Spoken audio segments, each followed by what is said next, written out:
Hello प्यारे विद्यार्थियों, कैसे हैं आप सभी। मैं कृष्ण सर स्वागत करता हूं आपका कृष्ण स्कूल वर्ल्ड के इस ऑनलाइन प्लेटफॉर्म पर। और प्यारे विद्यार्थियों, आज हम पढ़ने जा रहे हैं हमारी कक्षा 12 की हमारी फ्लेमिंगो बुक, उसका पहला चैप्टर, फर्स्ट चैप्टर हम स्टार्ट कर रहे हैं।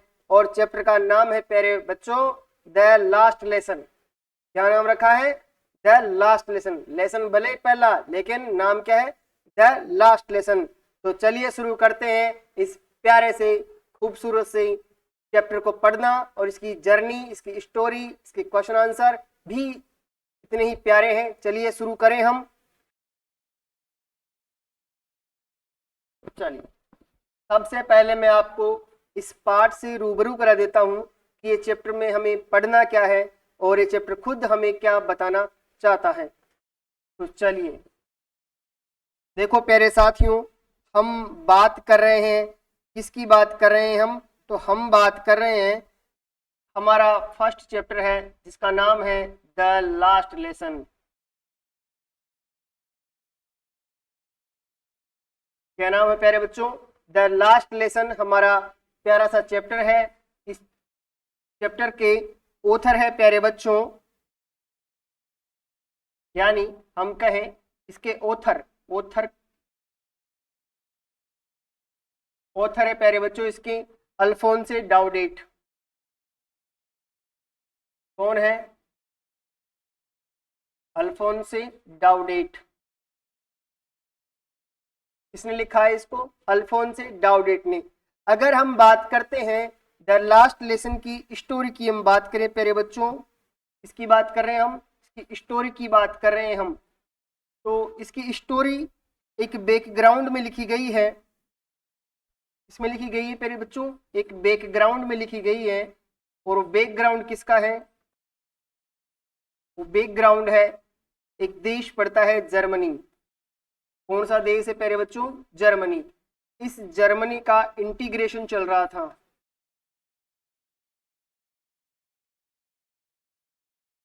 क्या चल रहा था? जर्मनी का इंटीग्रेशन चल रहा था। और जर्मनी के इस इंटीग्रेशन की जिम्मेदारी, यानी प्यारे बच्चों हम बात कर रहे हैं किसकी? रिस्पॉन्सिबिलिटी की बात कर रहे हैं हम। ठीक है, तो ये जो रिस्पॉन्सिबिलिटी है,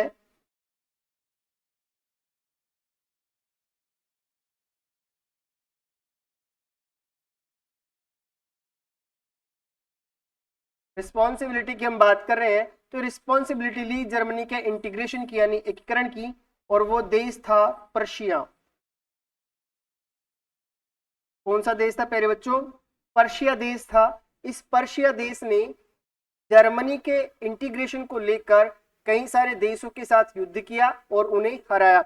ऐसे ही इसी इंटीग्रेशन के दौरान 1870 और 71 में, यानी 1870-71 में पर्शिया ने हरा दिया किसको? फ्रांस को। Persia defeated.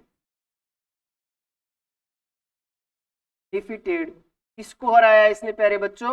इसने हरा दिया किसको? फ्रांस को।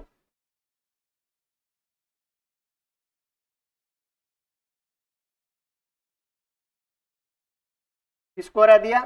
फ्रांस को हरा दिया। और फ्रांस के दो डिस्ट्रिक्ट है प्यारे बच्चों। कितने डिस्ट्रिक्ट है? दो डिस्ट्रिक्ट। और वो दो डिस्ट्रिक्ट कौन कौन से हैं प्यारे बच्चों? एक तो है अल्सेस। कौन सा है? अल्सेस। और दूसरा है प्यारे बच्चों लोरेन। कौन सा है? लोरेन है। फ्रांस के दो डिस्ट्रिक्ट है, अल्सेस और लोरेन। तो हमारा ये जो चैप्टर है उसकी कहानी का संबंध है अल्सेस से। कौन से डिस्ट्रिक्ट से है? अल्सेस से है। अब क्या संबंध है, इसके लिए आगे हम चले। तो देखो प्यारे बच्चों, अल्सेस में, कहां पर? अल्सेस में क्या आया? एक ऑर्डर आया। क्या आया? ऑर्डर। कहां से आया? तो साहब फ्रॉम बर्लिन से आया। कहां से आया? बर्लिन से। बर्लिन कैपिटल है किसकी? जर्मनी की। जर्मनी की कैपिटल क्या है? बर्लिन है।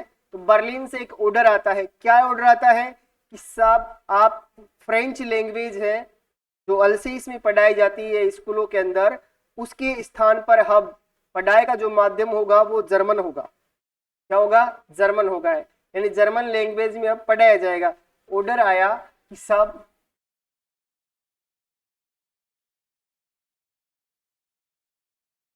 जर्मन, जर्मन लैंग्वेज क्या करेगी, रिप्लेस करेगी सर, रिप्लेस करेगी। किसको रिप्लेस करेगी, किसको रिप्लेस करेगी, तो ये रिप्लेस करेगी किसको, फ्रेंच को।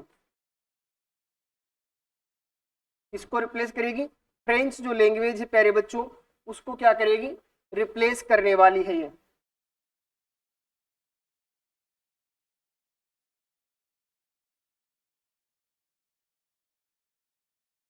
फ्रेंच लैंग्वेज को जर्मन क्या कर देगी, रिप्लेस कर देगी। अब जो स्कूल्स हैं उनके अंदर क्या पढ़ाई जाएगी, जर्मन पढ़ाई जाएगी, किसके स्थान पर, फ्रेंच के स्थान पर। ठीक है, ये बात समझ में आई आपको। इसके बाद की जो कहानी है, यानी जहां से हमारा चैप्टर शुरू होता है, ये तो पृष्ठभूमि थी उसकी, ये तो क्या थी, हमारे चैप्टर की पृष्ठभूमि थी। अब इस ये जो ऑर्डर था, इस ऑर्डर का स्कूल लाइफ के ऊपर क्या इफेक्ट पड़ा वो देखते हैं हम। वही हमारे जो चैप्टर है उसकी मेन थीम है। ये तो बैकग्राउंड था उसका, क्या था, बैकग्राउंड था। अब हम बात करेंगे इसकी स्टोरी की। किसकी बात करेंगे प्यारे बच्चों, स्टोरी की बात करेंगे। इसकी स्टोरी कैसी है, देखो स्टोरी के अंदर दो मेन कैरेक्टर है, इसके अंदर कितने कैरेक्टर है, दो मेन कैरेक्टर है सब में। एक तो क्या है, एक स्कूल बॉय है, एक तो क्या है, एक स्कूल बॉय है, और दूसरा जो मेन कैरेक्टर है इसका, वो एक स्कूल टीचर है। कौन है, एक स्कूल टीचर है। तो प्यारे बच्चों कहानी का मतलब यही है कि जब स्कूल्स में परिवर्तन हुआ तो प्रभाव दो लोगों पर पड़ता है, या तो पढ़ने वाले बच्चों पर और या फिर पढ़ाने वाले अध्यापक के ऊपर। तो इस पार्ट के जो मेन कैरेक्टर रखे गए वो भी कौन है, एक स्कूल बॉय है और एक कौन है, एक टीचर है। एक बच्चा है, का नाम है फ्रेंच। क्या नाम है प्यारे बच्चों, फ्रेंच। वो टीचर है जिनका नाम है M Hemal, M Hamel. French को जब ये पता चला, देखो बीच की कहानी क्या है उसके बारे में हम विस्तार से पढ़ेंगे, लाइन टू लाइन इसका एक्सप्लेनेशन करते चलेंगे हम, लेकिन अभी तो मैं ब्रीफली बता रहा हूं आपको ना। फ्रेंच को पता चला कि अब अल्सेस के स्कूलों में फ्रेंच नहीं पढ़ाई जाएगी, जर्मन पढ़ाई जाएगी, और तो उसको बड़ा दुख पहुंचा कि उसने अब तक मुश्किल से पढ़ना और लिखना भी नहीं सीखा था जर्मन, सॉरी फ्रेंच के अंदर। ठीक है, तो उसे दुख हो रहा था कि उसने यूं ही अपना समय बर्बाद कर दिया, और वो सोचते थे कि हमारे पास बहुत सारा समय है पढ़ने के लिए, लेकिन अब समय ही नहीं बचा उनके पास पढ़ने के लिए, क्योंकि आज उनका आखिरी डेट था और कल से जर्मन के अध्यापक स्कूलों में आ जाएंगे। वैसे ही प्रभाव पड़ा किसके ऊपर, एम हेमल जो कि वहां के टीचर हैं, और लगभग लगभग नहीं, हमारा एक्यूरेट आंकड़ा है इसके अंदर जो चैप्टर में हमें बताया गया है, क्या कि ये इन्होंने लगातार 40 ईयर्स टीचिंग में हो गया इनको, यानी 40 साल उनको फ्रेंच पढ़ाते हुए हो गए थे अल्सेस के अंदर, स्कूल में बच्चों को पढ़ा रहे थे। लेकिन इनको भी दुख हो रहा था कि इन 40 सालों में बच्चों के अंदर और उनके पेरेंट्स के अंदर वो भावनाएं नहीं विकसित कर पाया, या उनको इंस्पायर नहीं कर पाया कि उनके बच्चों को पढ़ाना चाहिए। और इस बात के लिए भी था कि अब उनकी जो लैंग्वेज है वो लैंग्वेज अब धीरे धीरे मर जाएगी अगर उसका यूज नहीं होगा तो लैंग्वेज को लेकर एक मैसेज भी वो छोड़ते हैं। अब क्या मैसेज छोड़ते हैं, क्या चेंजेस स्कूल के अंदर आते हैं प्यारे बच्चों, और किस प्रकार से प्रभाव पड़ता है स्कूल पर और स्कूल लाइफ के ऊपर, और कौन से वे लोग थे जो पीछे बेंचेस पर आकर बैठे थे, उनका क्या उद्देश्य था, और फ्रेंच क्या करता है, और एमएमएल कैसे रिएक्ट करते हैं, और उनका जो फेयरवेल होता है वो किस तरीके से होता है। तो चलिए हम शुरू करते हैं हमारे इस बहुत ही lovely chapter the last lesson को विस्तार से पढ़ना। सबसे पहले हम जानेंगे अबाउट द ऑथर, यानी अल्फोंसे डाउडेट के बारे में जानेंगे हम प्यारे बच्चों। इसके बारे में जानेंगे, अल्फोंसे डाउडेट के बारे में जानेंगे हम। देखिए ये आपको दिखाई दे रहे होंगे इधर, ये अल्फोंसे डाउडेट है। ठीक है प्यारे बच्चों, हाँ देखो अल्फोंसे डाउडेट का जो बर्थ ईयर है वो 1840 है, और जो डेथ ईयर है वो 1897 है। was a French novelist and short story writer. Alphonse Daudet France के रहने वाले थे, छोटी कहानियां लिखते थे और साहित्यकार थे, यानी नोवेलिस्ट थे और शॉर्ट स्टोरी राइटर थे। ठीक है। The last lesson is that in the days of the Franco Persian war 1870 और 1871 यानी 1870-71 में ये युद्ध होता है। किनका? फ्रैंको पर्शियन वार। ठीक है। फ्रांस और पर्शिया के बीच में युद्ध होता है। उसी के दिनों में ये कहानी रची गई है, सेट की गई थी उसी दिनों में ना, बैकग्राउंड पृष्ठभूमि वहां से ली गई है लास्ट लेसन की। ठीक है। क्या होता है? इन विच यानी वार के अंदर France was defeated by Persia lead by Bismarck. France ने पर्शिया को हरा दिया था बिस्मार्क के नेतृत्व में। यानी पर्शिया का लीड कौन कर रहा था? पर्शिया को लीड कौन कर रहा था प्यारे बच्चों? बिस्मार्क, ओटोवान बिस्मार्क, जो पर्शिया का मंत्री प्रमुख था, प्रधानमंत्री भी हम बोल सकते हैं। ठीक है। वो लीड कर रहा था और युद्ध में किसको हरा दिया इन्होंने? फ्रांस को हरा दिया। हुआ क्या? Persia then consisted of what now are the nations of Germany, Poland and parts of Australia। देखो कह रहा है कि पर्शिया, जो पर्शिया देश था देन यानी तब, उस जमाने में ये बना हुआ था।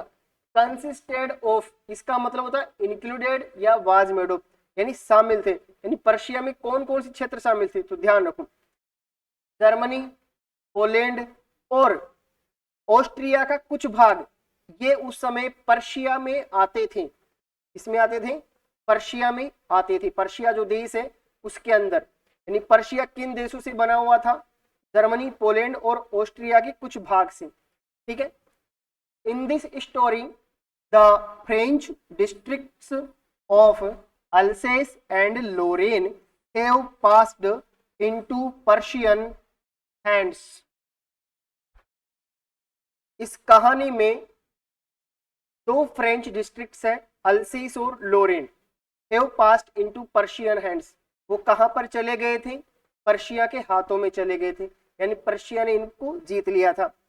अब कह रहा है आगे, कह रहा है read the story to find out what effect this had on life at school. कह रहा है कि कहानी को पढ़िए और पता लगाइए कि इसका क्या प्रभाव पड़ा स्कूल लाइफ के ऊपर। ठीक है। तो चलिए हम पढ़ना शुरू कर दें। अब हम आते हैं हमारे मेन चैप्टर की ओर।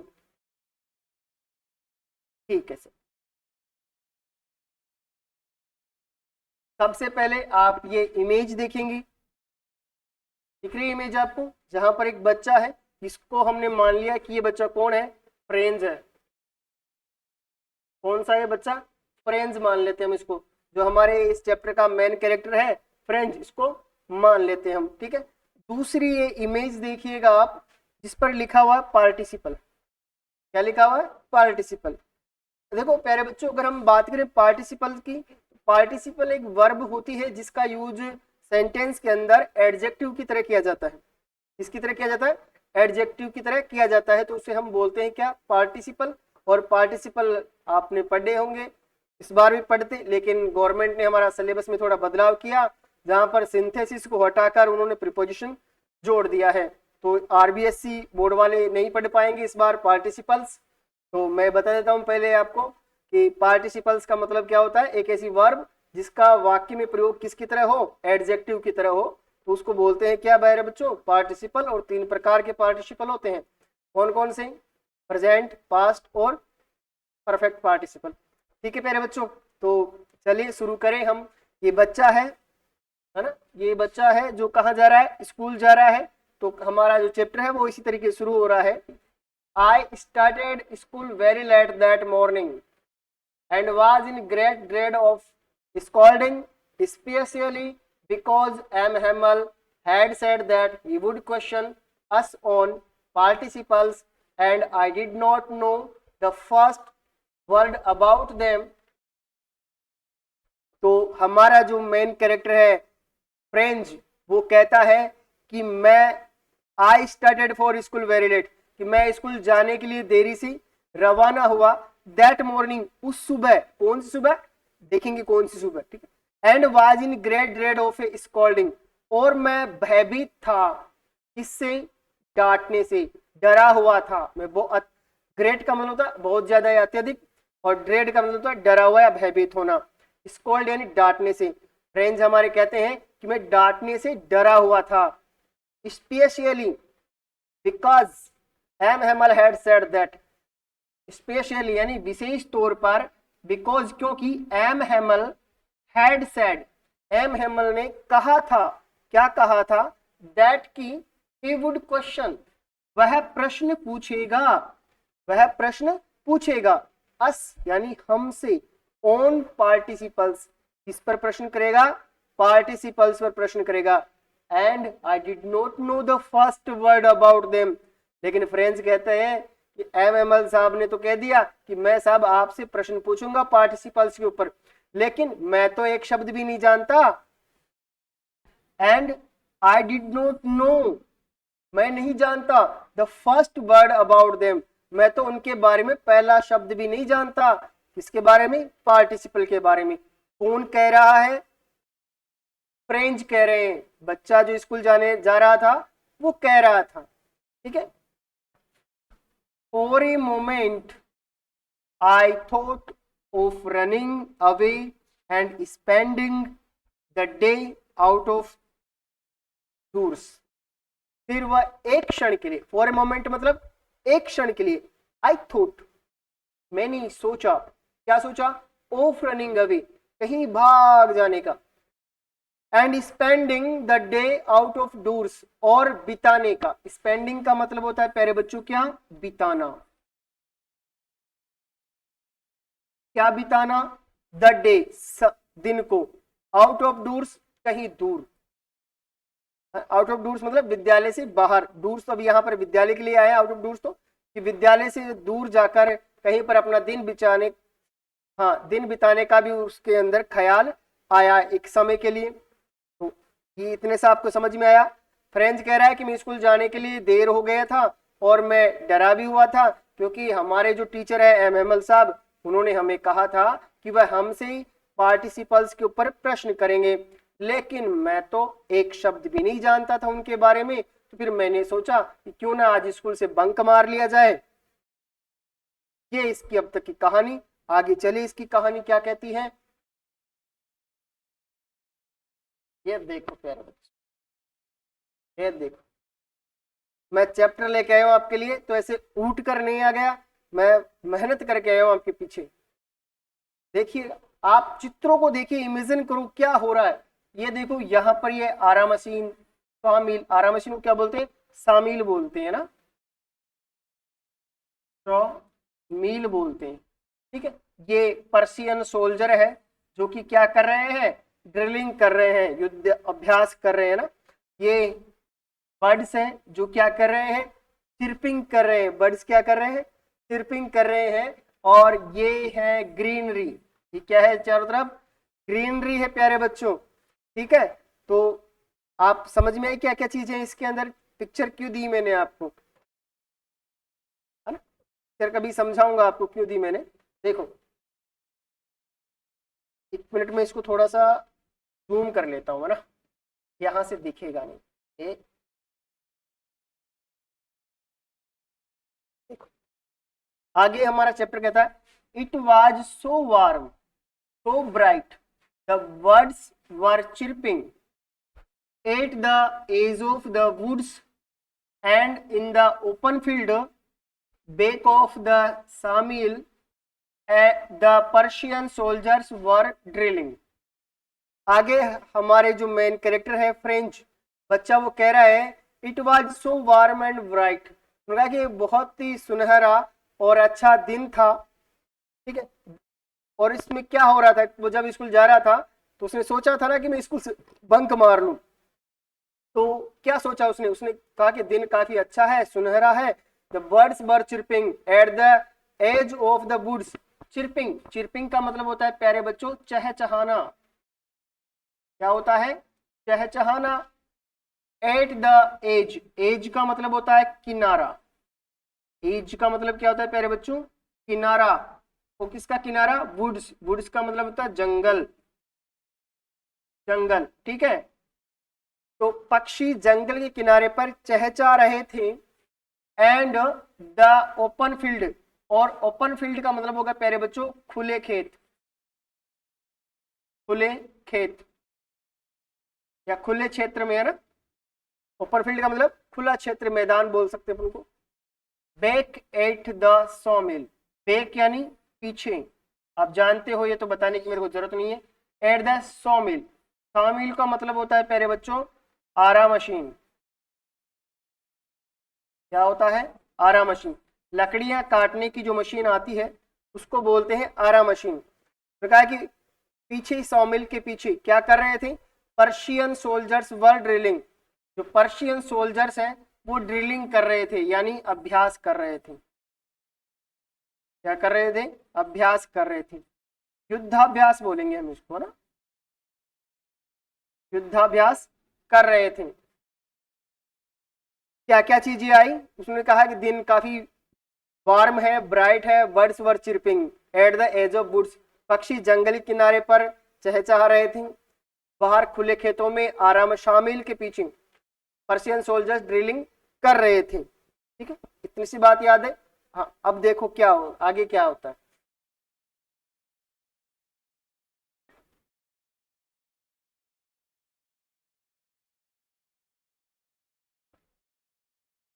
It was all much more tempting than the rule for participles, but I had the strength to resist and hurried off to school.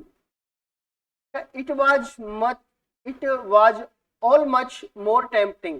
उन्होंने कहा मोर का मतलब अत्यधिक जानते हो, और टेम्पटिंग का मतलब होता है लालची बना देना, लालची बना देना, बना देना। क्या फ्रेंच क्या कहना चाहता है? फ्रेंच ये कह रहा था कि मैं तो स्कूल जाना चाहता था, लेकिन ये जो सारी चीजें थी ना, जैसे दिन काफी वार्म था, ब्राइट था, बाहर जंगल के किनारे पक्षी चहचहा रहे थे, उधर 100 मील के पीछे पर्शियन सोल्जर ड्रिलिंग कर रहे थे, ये सारी चीजें मुझे ललचा रही थी, लालची बना रही थी इस बात के लिए कि मुझे स्कूल से बाहर कहीं दूर समय बिताना चाहिए। Then the rule for participles, क्या कि जो पार्टिसिपल्स के सिद्धांत है ना, उससे ज्यादा, ठीक है, मतलब पार्टिसिपल सीखने तो कहाँ जाएं? स्कूल, लेकिन अगर ये चीजें देखनी हो तो स्कूल से बंक करना पड़ेगा। इसलिए ये सारी चीजें टेम्प्ट कर रही थी किसको? फ्रेंच को। कौन कौन सी चीजें टेम्प्ट कर रही थी? पक्षियों की चिरपिंग, सोल्जर्स ड्रिलिंग, ठीक है, और दिन का, हाँ, डे कैसा था? वार्म एंड ब्राइट, ठीक है। हाँ, और एक और बात थी कि वह एक शब्द नहीं जानता था किसके बारे में? पार्टिसिपल्स के रूल्स के बारे में। इसलिए वह कहाँ जाना चाहता था? स्कूल से कहीं दूर जाकर समय बिताना चाहता था। फिर आगे वो कहता है but I had the strength to resist, लेकिन उन्होंने कहा कि मेरे अंदर इन सब बातों का प्रतिरोध करने की क्षमता है, शक्ति है। आई हैड, हैड का मतलब होता है पास होना, ठीक है, और स्ट्रेंथ का मतलब होता है ताकत। टू रेजिस्ट, रेजिस्ट का मतलब होता है प्रतिरोध करना। उन्होंने कहा कि मेरे अंदर इस टेम्प्ट करने वाली चीजों के खिलाफ रेजिस्ट करने की शक्ति है। And hurried off to school, और मैं जल्दी हो गया किसकी ओर? स्कूल की ओर दौड़ गया। ये किसने कहा? फ्रेंच ने कहा।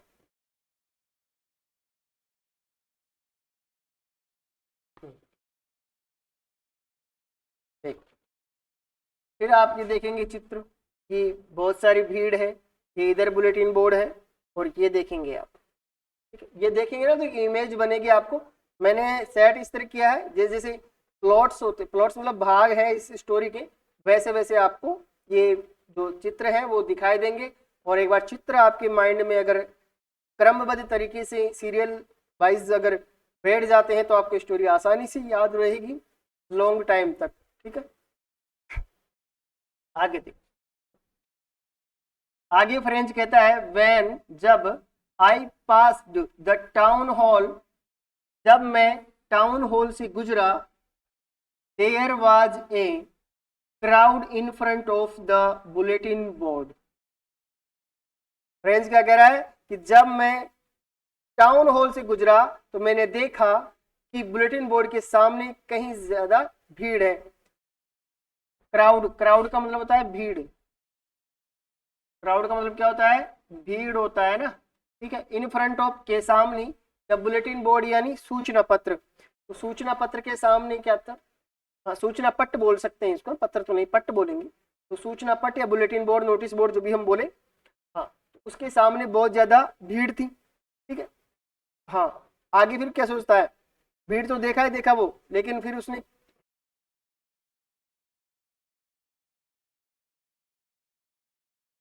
क्या देख, हाँ क्या देखा उसने, उसने सोचा क्या, for the last 2 years all over bad news had come from there. तो कहता है फॉर द लास्ट 2 years, पिछले 2 सालों से, all over bad news had come from there, हमारी सारी बुरी खबरें वहीं से आई हैं।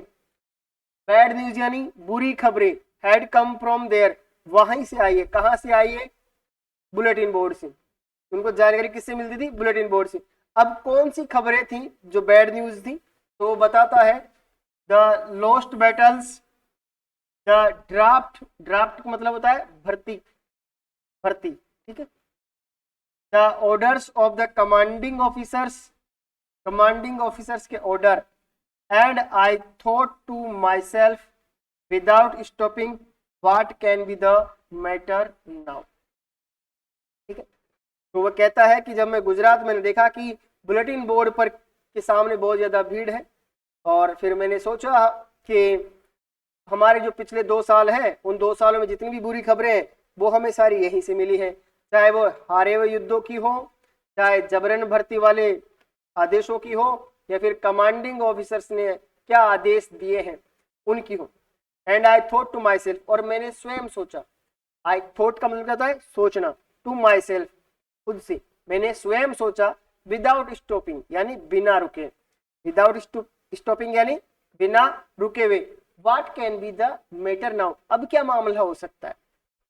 कौन कहता है, ये फ्रेंच कहता है कि अब क्या मामला हो सकता है, ठीक है। वापस रिवाइज करो चैप्टर को, क्या करा, बस फ्रेंच जल्दी रवाना होता है घर से, ठीक है, लेट हो गया था, ठीक है, हो गया, जल्दी रवाना होगा, लेट हो गया था, पार्टिसिपल्स उसको आते नहीं थे, पार्टिसिपल्स उसको आते नहीं थे, ठीक है। तो वो क्या करता है, वह जब स्कूल की ओर जाता है तो उसे पक्षियों की चहचहाट सुनाई देती है, वह पर्शिया के सोल्जर्स को ड्रिलिंग करते हुए देखता है ना, 100 मील के पीछे ओपन फील्ड्स के अंदर ग्रीनरी काफी अच्छी थी, डे जो था वो काफी वार्म था और ब्राइट था, तो इस वजह से वह कहीं दूर स्कूल से समय बिताना चाहता था, ठीक है। ये सारी चीजें उसको टेम्प्ट कर रही थी। फिर उसके बाद बताया उसने कि मैंने सब इन चीजों को छोड़कर जब मैं आगे बढ़ा और टाउन हॉल से गुजरा तो मैंने देखा कि बुलेटिन बोर्ड के आगे कहीं ज्यादा भीड़ थी, तो फिर मैंने सोचा कि ये कौन सी नई बात है, रोज भीड़ रहती है क्योंकि रोज आदेश आते रहते हैं। तो हमारे पिछले 2 सालों के जितने भी आदेश थे, वो सारी जितनी भी बैड न्यूज थी, वो सारी की सारी बुलेटिन बोर्ड से ही तो आई है, चाहे वो हारे हुए युद्धों की हो, लॉस्ट बैटल्स की हो, चाहे ड्राफ्ट की हो, चाहे orders of the commanding officers की बात हो। तो फिर मैंने स्वयं सोचा कि यार अब क्या बात हो सकती है, यही तो खबर आएगी, तो फिर वह वहां से बिना रुके हुए चल देता है। चलो आगे, इतनी सी बात समझ में आई, वेरी गुड। देखो, हाँ ये देखो, ये देखो, देखो क्या देखो, ये देखो, ये देखो, है ना, क्या कर रहा है बालक, भाग रहा है, फ्रेंच भाग रहा है, और ये पीछे से ब्लैक स्मिथ वेचर इसको आवाज दे रहा है, और ये छोटा सा बच्चा है जो क्या कर रहा है, हाँ जो इसका अप्रेंटिस है, प्रशिक्षु है, अप्रेंटिस मतलब प्रशिक्षु। अच्छा एक अच्छा ढंग से दिखाओ, दिख रहा नहीं है, दिख रहा नहीं है, दिख रहा नहीं है, अब देखो, अब देखो, अब दिख रहा है, अब दिख रहा है, दिख रहा है ना। ये बच्चा है, स्कूल काफी तेज भाग रहा है, बुलेटिन बोर्ड से आया, बुलेटिन बोर्ड के बाद में अब वो उसने सोचा ज्यादा लेट हो गया अब तो वो तेज गति से और भागने लगा। जब ये भाग रहा था तो पीछे से इसने आवाज दी, ये आदमी, ये शख्स, अरे ओ रुक जा, रुक जा, मैं समझा रहा हूँ ना, कहाँ जा रहा है। ये आदमी जो कि एक ब्लैक स्मिथ था, है ना, जो कि क्या पढ़ रहा था, बुलेटिन पढ़ रहा था। बुलेटिन यहाँ पर किसके लिए आया, समाचार के लिए, खबर के लिए आया, ठीक है। और ये इसके प्रशिक्षु था जो काम सीख रहा था इसके पास, अप्रेंटिस इसको बोलते हैं अंग्रेजी के अंदर। समझ में आई बात, है ना। हाँ, तो ये भाग रहा था तो पीछे से कहता है बब, बब क्या कहता है, बब, बब का मतलब होता है छोटा बच्चा, बब का मतलब क्या होता है, छोटा बच्चा। तो उसने कहा कि बब अभी तुम्हारे पास टाइम है, तुम आराम से जा सकते हो। पर ये तो भाई साहब तेज था, सियाना बच्चा है आज के, है ना। तो ये कहता ओ लो, तो मजाक उड़ा रही हो हमारी, तो मजाक बनाएगा, मैं तो पहले लेट होकर मैंने कह धीरे चाल। तो ये तो भाई साहब ये क्या करता है, ये मजाक समझता है और इसकी तरफ ध्यान देता है और सीधा चलता रहता है, ठीक है। ये इतना मैंने कहा आप इमेज देखिए, इमेज देख के समझ में आएगी चीजें। फिर मैं एक साथ आपको जब रिवीजन कराऊंगा ना इसका, तब और शानदार तरीके से कराऊंगा, है ना। चलो अब पढ़ते हैं लाइन टू लाइन। हाँ आ जाओ। Then as I hurried by as fast as I could go, उसने कहा कि फिर मैं, I hurried by as fast as I could go, मैंने जल्दी की, आई हरीड, मैंने, हरीड का मतलब जल्दी करना, और कितनी जल्दी की, जितनी जल्दी मैं कर सकता था, एज फास्ट एज, जितनी तेज आई कुड गो, मैं जा सकता था, उतनी जल्दी की इसने। The black Smith, black Smith का मतलब क्या होता है, लोहार, क्या होता है, लोहार। लोहार कौन, जो लोहे का काम करता है। वेचर, नाम क्या है उसका, वेचर, क्या नाम है, वेचर। हु वाज देयर, जो वहां था, विथ हिज अप्रेंटिस, अपने प्रशिक्षु के साथ। अप्रेंटिस का मतलब क्या होता है, प्रशिक्षु।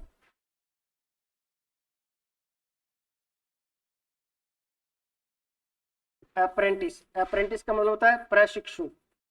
जो ट्रेनिंग लेने वाले होते हैं उनको बोलते हैं क्या, प्रशिक्षु, ठीक है, अप्रेंटिस बोलते हैं। तो हाँ, कौन था, ब्लैक स्मिथ था, वेचर था, अपने अप्रेंटिस के साथ था वहां पर बुलेटिन बोर्ड के पास, ठीक है। रीडिंग द बुलेटिन, जो पढ़ रहा था, किसको पढ़ रहा था, बुलेटिन को, यानी खबर को पढ़ रहा था। कॉल्ड आफ्टर मी, मेरे पीछे से चिल्लाया, आफ्टर मी यानी पीछे से चिल्लाना, आफ्टर मी यानी पीछे से चिल्लाना, मतलब कॉल्ड यानी बुलाना होता, चिल्लाना नहीं होता। वह उसने मुझे पीछे से बुलाया। डोंट गो सो फास्ट बब, उन्होंने कहा इतने तेज मत जाओ बब, छोटे बच्चे। बब का मतलब क्या होता है, छोटा बच्चा। बब का मतलब क्या होता है, छोटा बच्चा। बब का मतलब क्या होता है, छोटा बच्चा, छोटा बच्चा, ठीक है।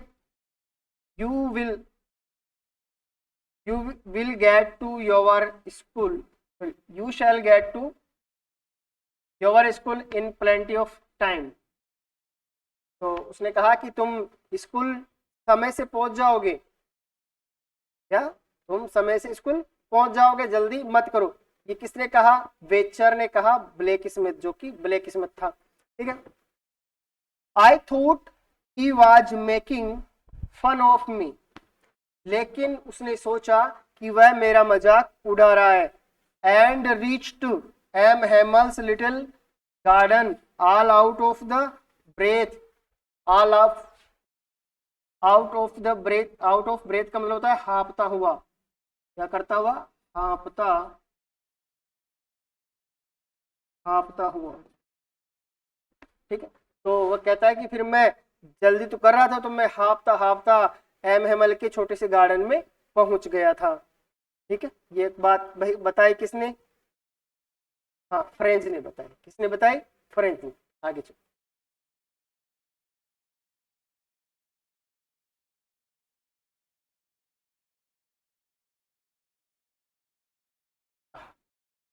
आगे चले। अब जैसे ही वो स्कूल पहुंचा, तो स्कूल पहुंच के भैया उसने देखा, क्या देखा उसने, कि स्कूल में तो भाई साहब आज तो अलग ही चीज है। क्या है? अलग ही चीज है। अलग क्या है? उसने कहा, देखा कि जैसे रोज स्कूल में शोर शराबा होता है, जिसे गलियों में सुन सकते थे हम, वो शोर शराबा आज नहीं है। किताबें खोलने और बंद होने की जो आवाजें आती थी वो भी नहीं है। और एक स्वर में जब हम अध्याय पढ़ते थे, उनका दोहरान करते थे, वो भी अब नहीं है। वो भी आवाज नहीं है। तो उसको ये चीजें दिखाई नहीं दी। ना ही टीचर डंडे से मार रहा है टेबल के ऊपर, वो भी नहीं है। तो क्या करता है देखते हैं। यूजुअली यानी सामान्यतया, व्हेन स्कूल बिगन, जब स्कूल शुरू होता है, देयर वाज ए ग्रेट बसल, वहां पर क्या होता है? बहुत अधिक शोरगुल होता है। बसल का मतलब शोर शराबा। Which could be heard out in the street, जिसे बाहर गलियों में सुना जा सकता था। कुड बी हर्ड यानी सुना जा सकता था, आउट यानी बाहर, इन द स्ट्रीट यानी गलियों में। क्या क्या फिर आगे, the opening and closing of desk, और जो हमारे डेस्क है उनको खोलने और बंद करने की आवाज है, उसको भी सुन सकते थे। लेसन्स रिपीटेड इन यूनिजन, अध्यायों का एक स्वर में एक साथ दोहरान करना, और वो भी बहुत तेज, इसको भी हम सुन सकते थे। With our hands over ears to understand better, कहा कि जब हम एक स्वर में एक साथ सभी अध्यायों का रिवीजन करते थे, रिपीटेड करते थे उनको, तो हम हमारे जो हाथ है ना, उनको कहाँ रख लेते थे? कानों पर, ताकि हमें हमारा काफी ज्यादा अच्छा समझ में आए। ऐसा करते थे सारे बच्चे। कौन बता रहा है बात? फ्रेंच बता रहा है अभी। कौन बता रहा है? फ्रेंच बता रहा है। And the teachers great ruler rapping on the table, और जो टीचर्स है वो अपना ग्रेट रूलर यानी बड़ा रूलर डंडे के लिए आए यहाँ पर, रेपिंग ऑन द टेबल, वो टेबल के ऊपर मारते थे। ये सारी चीजें थी जो स्कूल को स्कूल बनाए रखती थी, यानी स्कूल में शोर शराबा बनाए रखती थी। हाँ, क्या क्या था सर? वो कहता है कि जब हम एक स्वर में पाठ पढ़ते थे, हमारी डेस्क जो है उनको बंद करने और खोलने की जो आवाज है थी, ठीक है, और हमारे टीचर्स के जो डंडे से टेबल पर मारने की जो आवाजें होती थी, जिसे हम बाहर गलियों में भी सुना करते थे, वो आवाज आज नहीं है। आगे आप बताएगा वो बात है ना, अभी तक तो इतना ही बताया उसने, ये चीजें नहीं थी।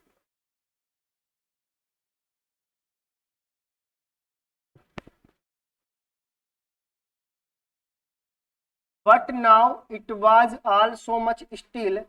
I had counted on the commotion to get to my desk without being seen, but of course that day everything had to be as quiet as Sunday morning. But now, लेकिन अब, इट वॉज ऑल्सो स्टिल, लेकिन अब ये सब क्या था? स्थिर था। तो स्टिल, स्टिल का मतलब शांत, बिल्कुल स्थिर हो जाना। I had counted on the commotion to get my desk without being seen, उसने कहा कि मैं बिना देखे हुए इस शोर शराबे का फायदा उठाकर, यानी काउंटेड ऑन का मतलब होता है भरोसा करना। काउंटेड ऑन का मतलब होता है क्या? काउंटेड ऑन, इसका मतलब होता है भरोसा करना, भरोसा करना। तो मैंने खुद भरोसा किया कि the commotion to get my desk, कि मैं इस शोर शराबे में कहां पर पहुंच जाऊंगा? बिना देखे हुए अपनी डेस्क तक पहुंच जाऊंगा। बट ऑफकोर्स, लेकिन अवश्य है, ऑफकोर्स का मतलब होता है अवश्य ही, that day everything had to be, that day उस दिन, एवरीथिंग हैड प्रत्येक वस्तु, हैड यानी थी, to be as quite as Sunday morning, इतनी शांति जैसे संडे की मॉर्निंग होती है स्कूल्स के अंदर।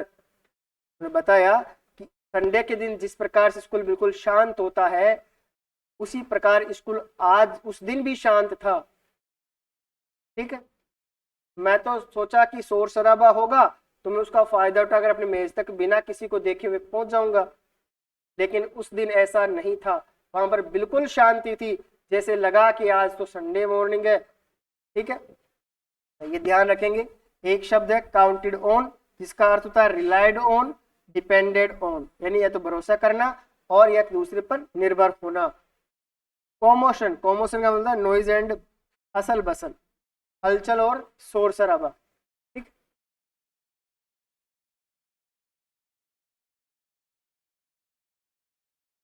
आगे देखो, लेट जाने वाले बच्चे पहले क्या करते हैं, खिड़की से झांक के देखते हैं कौन से बच्चे आ गए और टीचर क्या कर रहा है। करते हो ना, आप भी करते हो ना, जब लेट जाते हो तब पहले देखते हो खिड़की से, देख तो ले, है ना, देखते हो ना सारे के सारे। हाँ, बताना ना कौन कौन देखता है, कमेंट करके बताना मेरे को।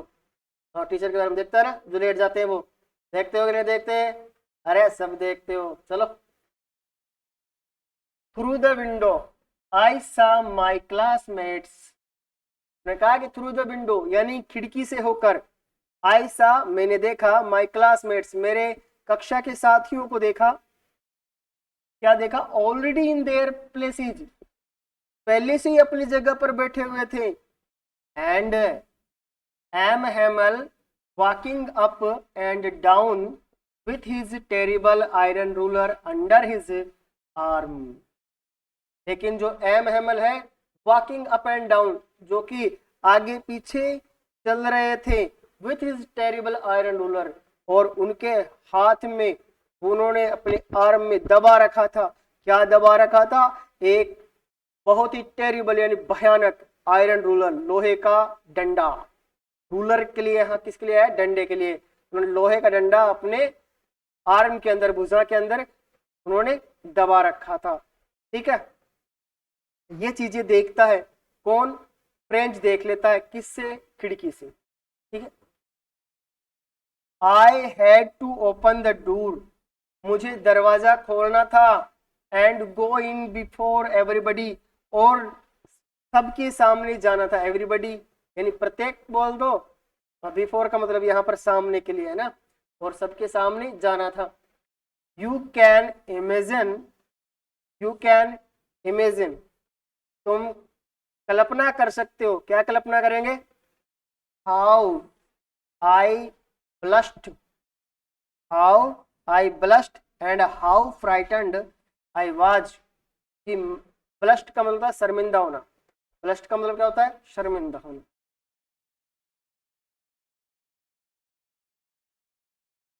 कि मैं कितना शर्मिंदा हुआ, and how frightened I was, और मैं कितना डरा हुआ था। फ्राइटन्ड का मतलब होता है क्या? डरा हुआ। डरा हुआ, या क्या बोलेंगे इसको? भयभीत। क्या बोलेंगे? भयभीत। तो कह रहा है कि जैसे मैंने देखा कि हमारी क्लास के सारे बच्चे वहां पर बैठे हुए हैं, पहले से अपने सब अपने डेस्क से ऊपर, मेजों के ऊपर बैठे हुए हैं, और हमारे जो टीचर है एमएमएल, वो तो अपने डंडे को ऐसे दबाए हुए चल रहे थे। कैसे? ऐसे दबाए हुए और आगे पीछे हो रहे थे। ठीक है, तो मैंने तो भाई साहब मैं तो डर गया, क्योंकि उनके हाथ में बड़ा आयरन रूलर था। और फिर कहता है, वो कह रहा है कि अब आप ही भाई साहब सोच लो, आप ही क्या सोचे कि भाई साहब मैं कितना शर्मिंदा हूँ कि सारे लोग बैठे, मैं गया, सब देख के मेरे को हंसते, और आप ही अंदाजा लगा लो भाई साहब मैं कितना डरा हुआ था। हाँ हाँ, ये कौन कह रहा है? फ्रेंच कह रहा है ये बात, है ना। आगे चलो,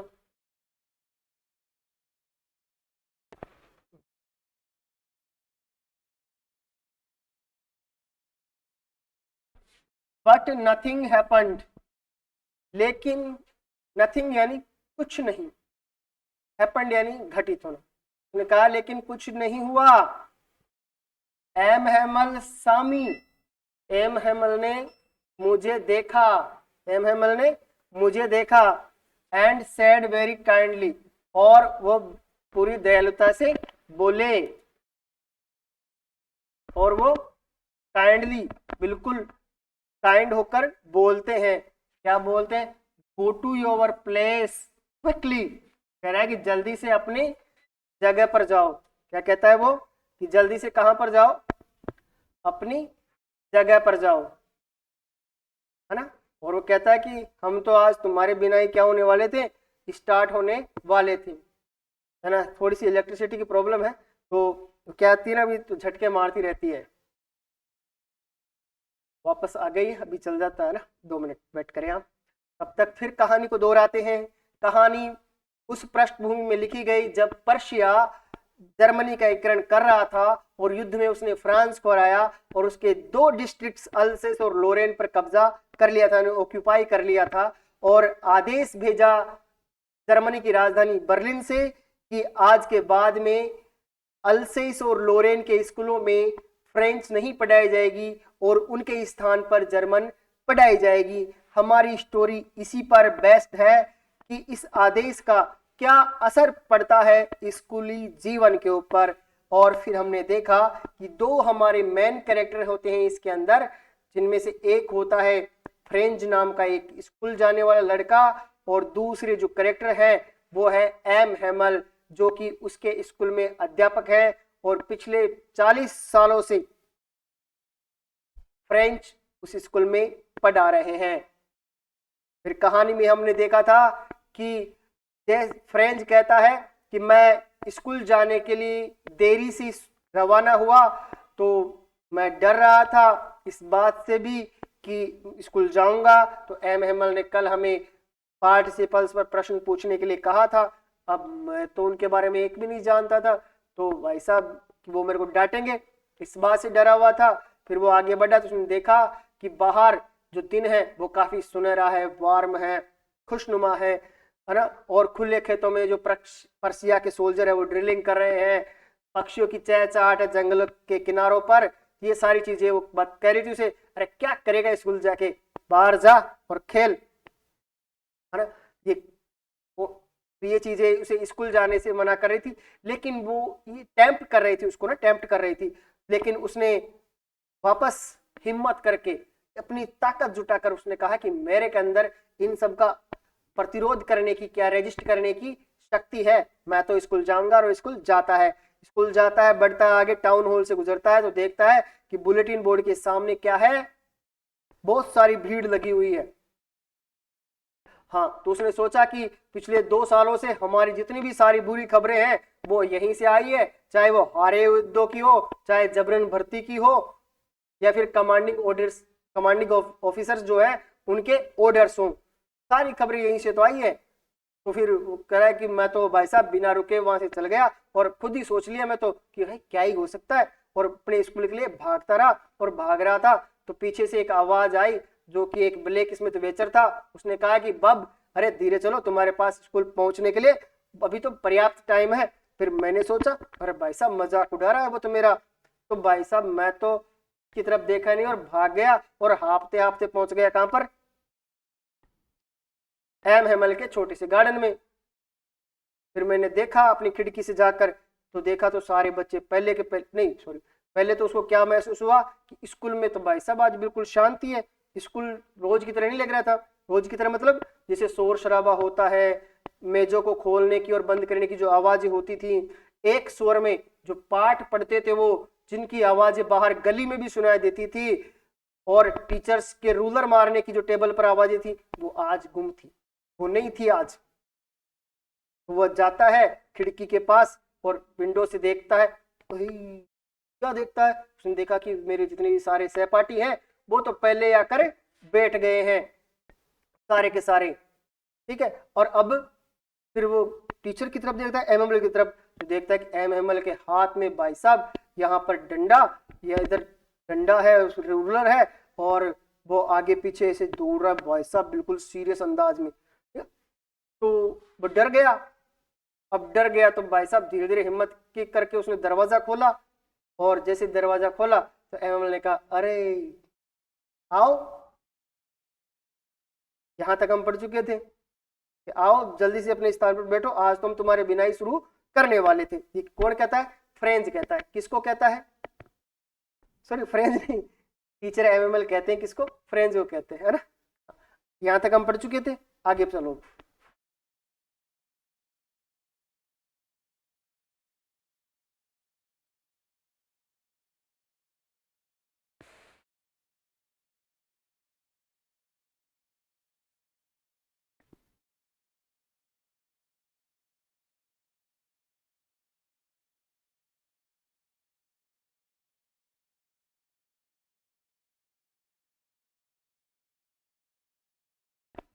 बट नथिंग हैपेंड, लेकिन कुछ नहीं हुआ।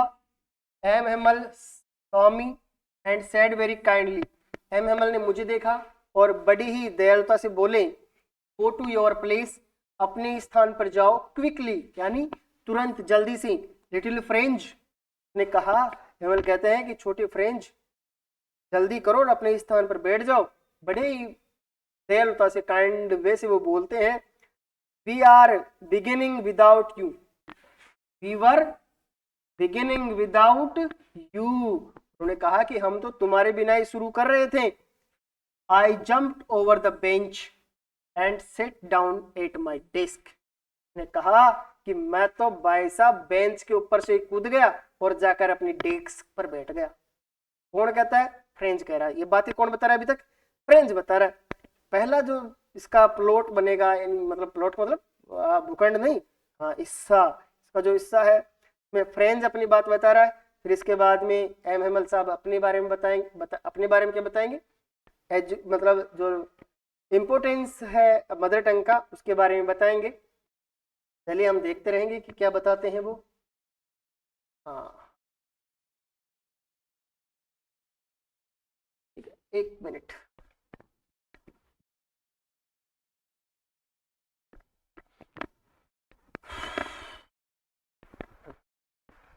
नॉट टिल देन यानी तब तक नहीं, नॉट टिल देन यानी तब तक नहीं, कब तक नहीं, when यानी जब तक, I had got a little over my fright।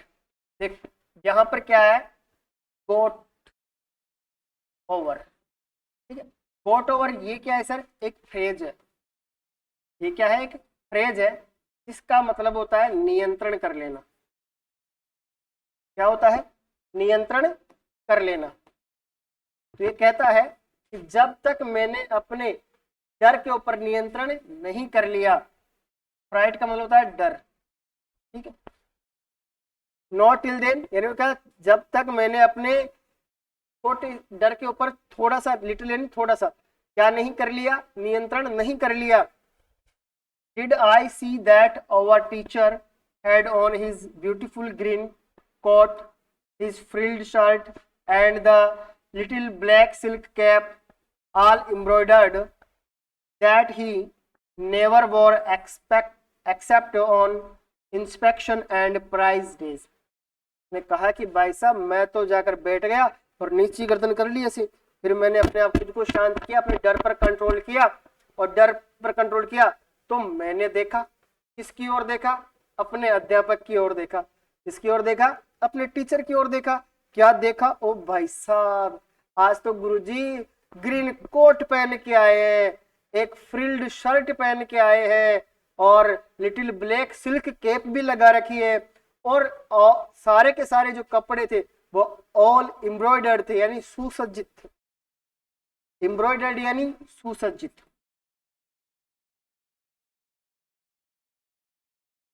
क्या होता है, सुसज्जित। सारे कपड़े थे आज क्या थे, सुसज्जित थे। तो फिर मैंने सोचा अपनी खोपड़ी से, क्या सोचा कि भाई साहब हमारे जो गुरुजी एमएमएल साहब बिना बात तो ये कपड़े पहनते ही नहीं है। हाँ गुरुजी तो है पैसे वाले थोड़ी जो रोज कपड़े पहनने। तो गुरुजी कब कपड़े पहनते थे, तो इन्होंने कहा कि जब इंस्पेक्शन होता था ना और प्राइज डे होता था उस दिन ये कपड़े पहनते थे। पर आज क्या बात थी, आज क्यों पहने। तो वो सोच रहा था कि गुरुजी ने आज क्या क्या पहना। भाई साहब ग्रीन कोट पहना, फ्रिल्ड शर्ट पहनी, और लिटिल ब्लैक सिल्क कैप पहनी, जो कि सारे के सारे बहुत अच्छे लग रहे थे। ठीक है, ये हालांकि पहनते नहीं थे, लेकिन कब पहनते थे, केवल इंस्पेक्शन होता था तब, और प्राइज डे होता था तब पहनते थे, ऐसे नहीं पहनते थे। पर आज क्यों पहने? तो उसकी खोपड़ी में बात खटक रही थी। अब खटक रही है तो खटकने दो, अपने क्या, अपन तो आगे चले अभी, है ना। अपन तो किस कहानी के अनुसार चल रहे हैं, चलते रहे, चलेंगे साहब, अपना क्या है, अपन तो चलेंगे ही ना।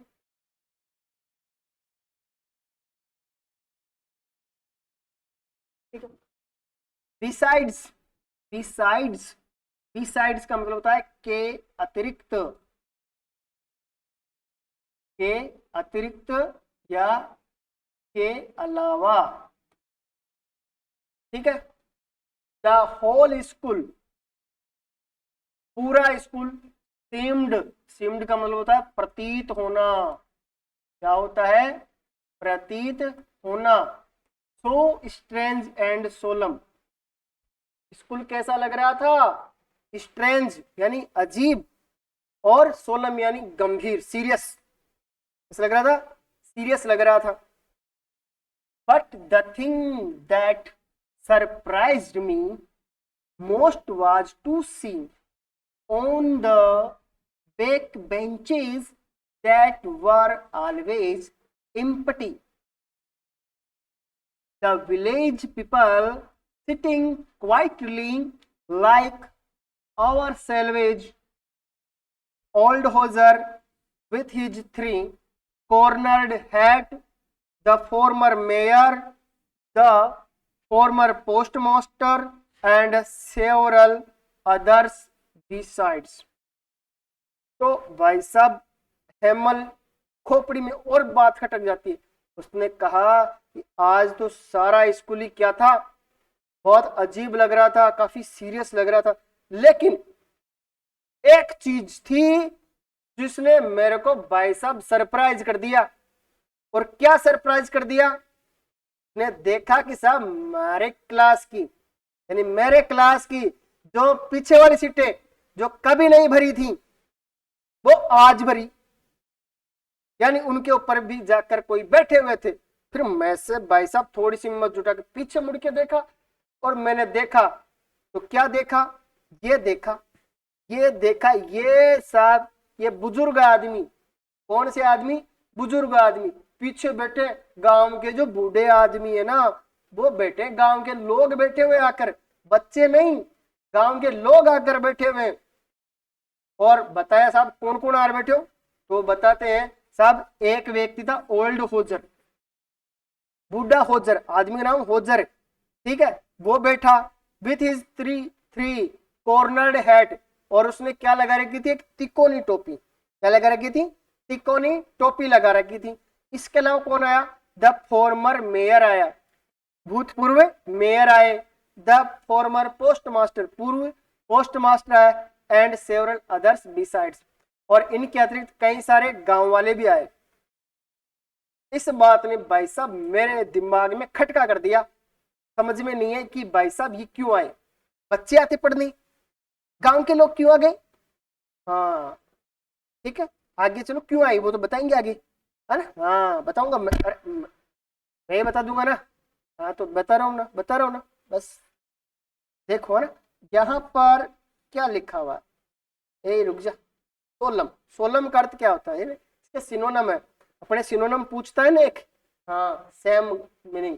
ग्रेव होता है, सोम्बर होता है, रेवरेंट होता है, अर्नेस्ट होता है, स्टेट होता है, और फॉर्मल। ये किसके अर्थ है? सोलम के अर्थ है। ये सोलम के सिनोनम है, ये ध्यान रखोगे ना, एग्जाम की दृष्टि से बहुत महत्वपूर्ण है। हाँ अभी तो मैं और लाऊंगा एक बार आपके लिए, हाँ यही इसी का। ठीक है, आगे चलो, आगे क्या होता है फिर, क्या देखता है फ्रेंड्स? एवरीबडी लुक्ड सैड, वो कहता है कि जो भी बैठा हुआ था ना, सारे के सारे भाई साहब उदास लग रहे थे। कैसे लग रहे थे? उदास। लुक्ड का मतलब दिखाई दे रहे थे या लग रहे थे, सैड यानी उदास, बुरे नहीं भाई साहब, क्या लग रहे थे? उदास लग रहे थे। And hosier had brought an old primer, और भाई साहब जो बूढ़ा आदमी होजर था ना, होजर वो क्या लेकर आ? एक ओल्ड प्राइमर लाया। प्राइमर मतलब छोटी क्लास की किताब, क्या लाया? छोटी क्लास की किताब ले आया। थम्ब्ड एट द एजेस, जिसको वो किनारे पर दबा रखा था, पकड़ रखा था थंब से। थंब्ड एट द एज, एज का मतलब होता है किनारा, किनारा। तो कहां से पकड़ रखा था उसको, किनारे से पकड़ रखा था। And he held it open on his knees with his great spectacles lying across the pages. ठीक है, तो कह रहा है कि he held it open on his knees। फिर उसने क्या किया कि भाई साहब वो किताब को खोल के ना अपने घुटनों पर रख लिया, ठीक है, और अपने उस बड़ा सा चश्मा जो उसने लगा रखा था, क्या लगा रखा था, बड़ा सा चश्मा, है ना। मैं तो देखो भाई साहब, देखो मैं तो क्या है ना छोटा चश्मा लगाता हूँ, ऐसे छोटा चश्मा लगाता हूँ मैं तो, है ना, और वो लगा रखा था बड़ा चश्मा, और वो देख रहा था उसको। भाई साहब जैसे आज ही पढ़ेगा सारे, है ना, क्या जैसे सारे सारे, हाँ मतलब कि सारी किताब को आज ही पढ़ेगा, तो अपने वहां से देख रहा था सारे पेजों को। भाई साहब कौन देख रहा था, फ्रेंच देख रहा था, सॉरी ओजर देख रहा था। अरे यार ये क्या करते हो, हो जाती है गलती मेरी से भी, बोलने में तो ये पढ़ाने में थोड़ी हुई है ना, हो जाती है ना। हाँ, कौन देख रहा था, होजर देख रहा था भाई साहब, है ना। चलो आगे चलो। रुक जा, कहाँ जा रहा, आगे चलो। While I was wondering about it all, वो कह रहा है कि जब मैं क्या कर रहा था, इन सब के बारे में आश्चर्य कर रहा था, तब क्या हुआ, M Hamel mounted his chair and in the same grave and gentle tone which he had used to me said, my children, this is the last lesson I shall give you। क्या कहा, friends कह रहा है कि भाई साहब जब मैं इन सब चीजों के बारे में वंडरिंग कर रहा था, यानी सोच रहा था, एमएमएल तभी उन्होंने अपनी जो चेयर है उसको माउंट किया, घुमाया, and in the same graver gentle tone, और भाई साहब वो अपने पुराने चिर परिचित अंदाज में, लेकिन उसी सज्जन तरीके से, उन्होंने जैसा कि वो मुझे कहा करते थे, मेरे साथ किया करते थे वो, उन्होंने कहा, माय चिल्ड्रन, मेरे बच्चे, this is the last lesson I shell give you, ये आखिरी अध्याय है तुम्हारा जो मैं तुम्हें दूंगा। अच्छा ये बात है, तो आगे क्या बताते हैं एमएमएल, एमएमएल कहते हैं the older has come from Berlin to teach only German in the schools of Alsace and Lorraine। ने बताया कि बर्लिन से ऑर्डर आया है, किस बात के लिए आया है, टू टीच ओनली जर्मन, कि जर्मन सिखाई जाएगी, इन द स्कूल्स ऑफ अल्सेस और लोरेन, कहा कि अल्सेस और लोरेन के स्कूलों में केवल और केवल जर्मन सिखाई जाएगी। इस बात का आदेश बर्लिन से आया है, और बर्लिन किस देश की राजधानी है, जर्मनी की राजधानी है, की राजधानी है, जर्मनी की राजधानी है। The new master comes tomorrow, और जो नया टीचर है वो कल आएगा, कब आएगा, कल आएगा, कब आएगा भाई साहब, कल आएगा। अब देखो सामान्यतः है ना बच्चों, आपने पढ़ा होगा कि टुमारो जब आता है तो फ्यूचर टेंस होता है, कौन सा टेंस होता है, फ्यूचर टेंस होता है। तो पर ध्यान रखो, क्या ध्यान रखना है, जब हम फ्यूचर की बात करते हैं ना, फ्यूचर की बात करते हैं तो फ्यूचर दो प्रकार का होता है, एक होता है फिक्स फ्यूचर और एक होता है नॉन फिक्स फ्यूचर। जो फिक्स फ्यूचर होता है ना उसको लिखते हैं हमेशा प्रेजेंट इंडेफिनेट में, और जो नॉन फिक्स फ्यूचर होता है उसको अपन विल शेल लगाकर लिखते हैं, ठीक है, ये ध्यान रखोगे आप।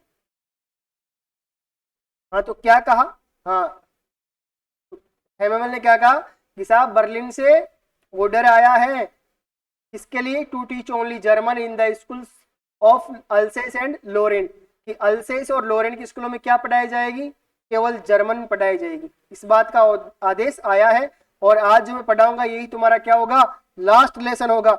ये कौन बताता है, एमएमएल बताता है, ठीक है। This is your last French lesson, ये तुम्हारा आखिरी फ्रेंच लेसन है, जो फ्रेंच भाषा में तुम्हें पढ़ाया जाएगा वो आखिरी अध्याय है आज तुम्हारा ये। I want you to be very attentive, I want you, मैं चाहता हूं तुम, टू बी, हो जाओ क्या, वेरी अटेंटिव, यानी बहुत सावधान। मैं चाहता हूं कि तुम लोग बहुत सावधान हो जाओ। कौन, किसने कहा, फ्रेंच ने नहीं कहा, ये एम हेमल ने कहा। किसने कहा, एम हेमल ने कहा। Okay, very good. चलो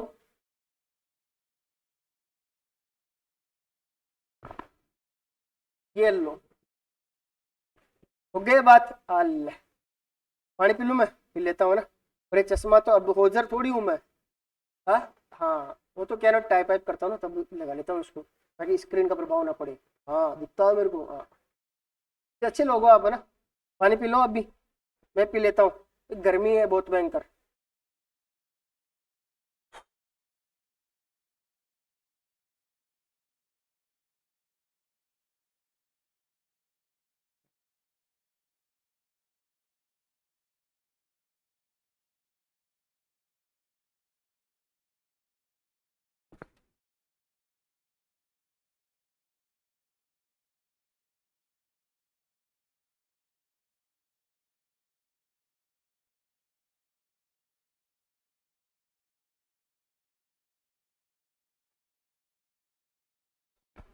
चलो आगे चलो भाई साहब, पी लिए पानी, चले अब आगे। हाँ, what a thunderclap these words were to me, उन्होंने कहा कि मेरे लिए ये शब्द थंडरक्लेप था, बादलों की गर्जना के समान था।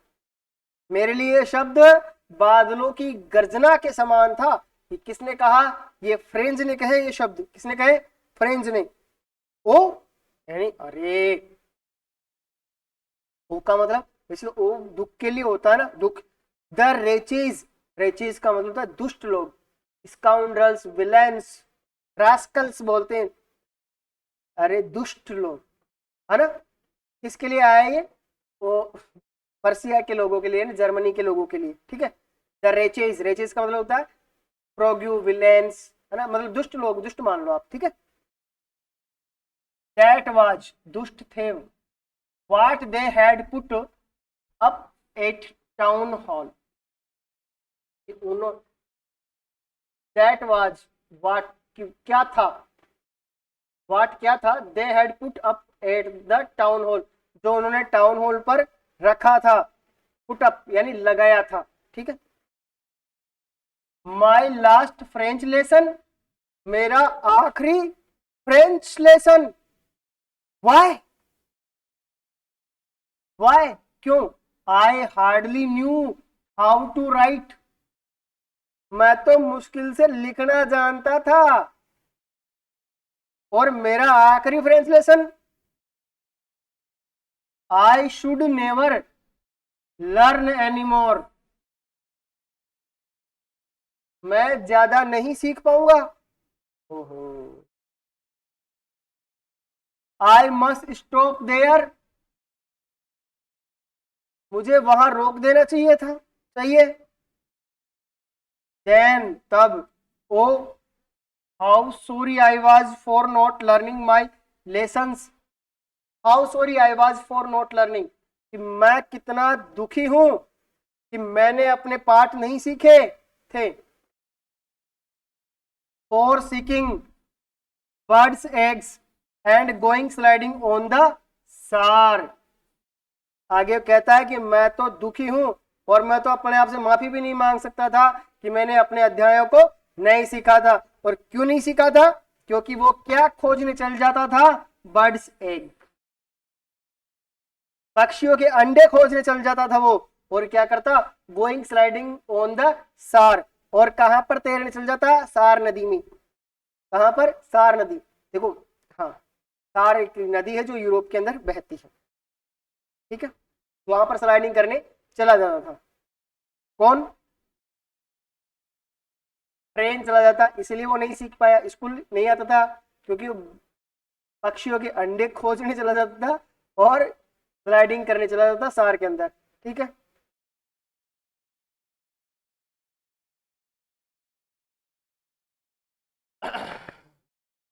आगे देखो, my books that had seemed such A nuisance a while ago too heavy to carry।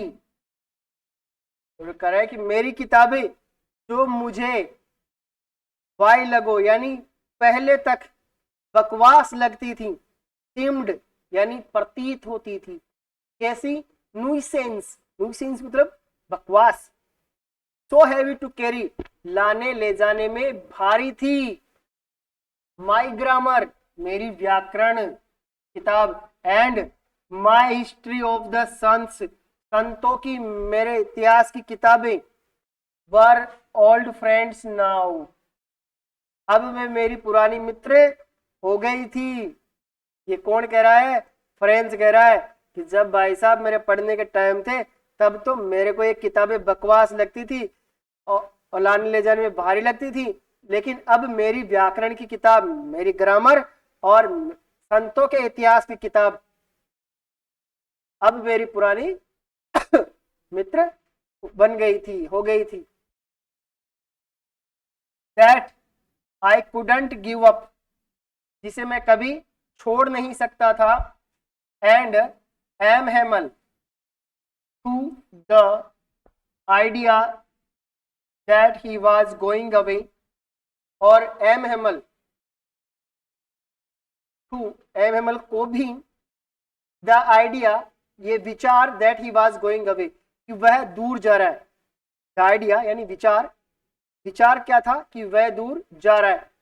That I should never see him again, that जिसे, I should never see him again, जिसे मैं दोबारा नहीं देख पाऊंगा।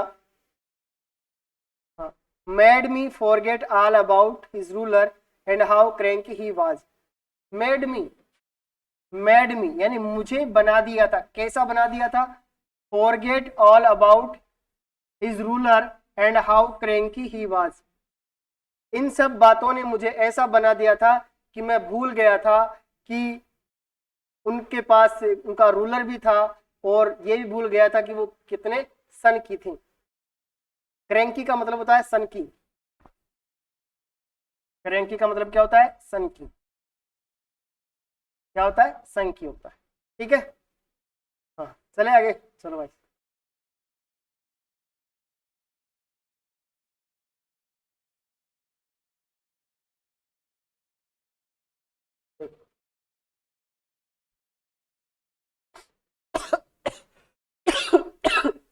Sorry, poor man, poor man का मतलब गरीब आदमी नहीं, असहाय आदमी। It was in honor of this last lesson that he had put on his fine Sunday clothes, and now I understand why the old men of the village were sitting there in the back of the room। ने कहा, it was the honor of this last lesson, ये सब उसके अंतिम अध्याय के सम्मान में था। That he had put on his fine Sunday clothes, इसलिए उसने अपने अच्छे संडे के कपड़े पहने थे। अब कैसे कपड़े पहने थे? संडे के कपड़े यानी occasional clothes. And now I understand, understood, और अब मेरे समझ में आया। काट लीजिए। पर वो, पर वो मत कर जो ना।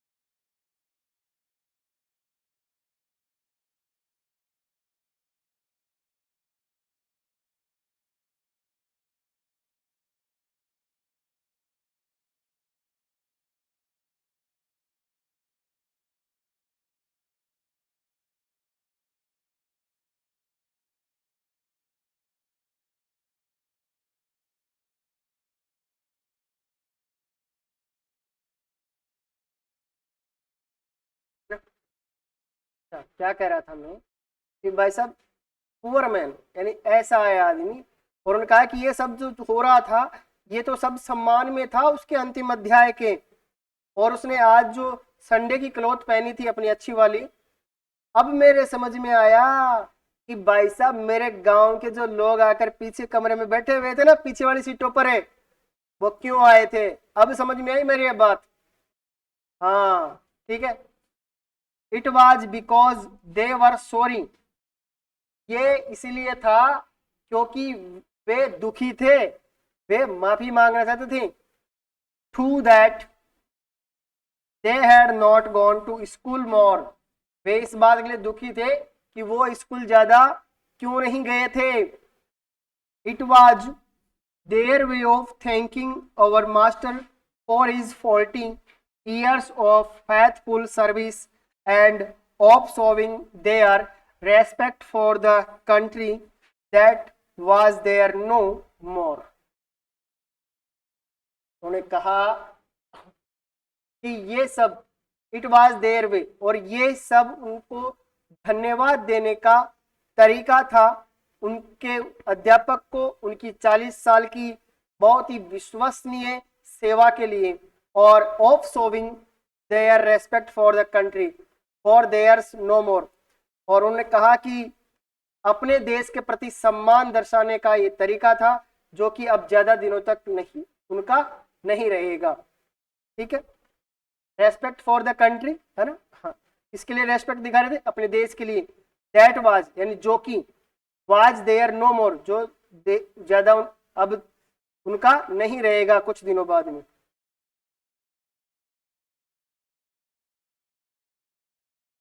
While I was thinking all of this, while I was thinking all of this, जब मैं इन सब के बारे में सोच रहा था, I heard my name called, मैंने सुना कि मेरा नाम पुकारा गया।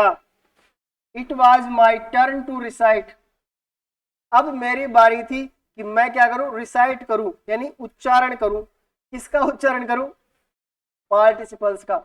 What would I not have given to be able to sing, what would I not have given to be able to say that dreadful rule for the participle all through, कि मैं तो अब कुछ कहने के योग्य ही नहीं था। That dreadful rule for the participles all through, कि जो पार्टिसिपल्स के भयानक नियम थे ना, मैं तो उनके बारे में कुछ कुछ कह ही नहीं सकता था। ड्रेडफुल यानी भयानक, रूल फॉर द पार्टिसिपल्स है ना, all through very loud and clear and without one mistake. उन्होंने कहा था कि साहब क्या सुनाओगे आप मुझे, पार्टिसिपल्स के सारे नियम सुनाओगे, वेरी लाउड क्लियर और बिना किसी मिस्टेक के। ठीक है, ऐसा कहा गया था उनको। But I got mixed up on the first words and stood there, लेकिन मैं तो भाई साहब पहले शब्द पर ही अटक गया और खड़ा हो गया चुपचाप। क्या हो गया, पहले शब्द पर ही अटक गया और चुपचाप खड़ा हो गया। Holding on to my desk, और भाई साहब अपनी डेस्क को पकड़ लिया मैं तो। माई हार्ट बीटिंग, मेरा दिल धड़क रहा था, बीटिंग कर रहा था, मेरा जो दिल है वो क्या कर रहा था, बीटिंग कर रहा था, धड़क रहा था। And not daring to look up, और भाई साहब ऊपर देखने की अब तो डेयरिंग ही नहीं थी, हिम्मत ही नहीं थी। ये कौन कहता है, किसने कहा, हाँ फ्रेंच ने कहा।